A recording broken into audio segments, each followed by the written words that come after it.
Majete as a park has got the big five. A story of total resilience where it was absolute doomsday and destruction. Today it's a premier park that many people come and visit from all over the world.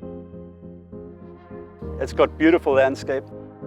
The trees are amazing, they talk to your soul.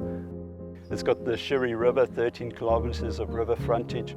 With that comes the crocodiles, the hippos.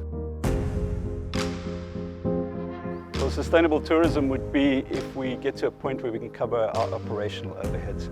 It's the law enforcement effort, it's the conservation effort, it's the tourism effort, it's the people being employed. We need to get tourists in to sustain that. Conservation cause is critical. Hey, we're losing the biodiversity of our country. In Malawi, a lot of the challenges, it's a big population of people. So the reserves have to be conserved for future generations or there'll be nothing left. Thawale is a very special place to stay. It's an AP-run camp.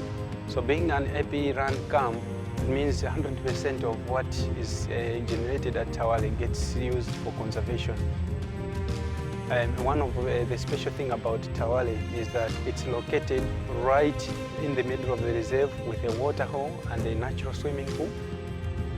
There's an amazing opportunity that just sitting in front of the lodge, you see all animals coming up and down to drink from the waterhole. Places like this are critical for the future success of a country like Malawi.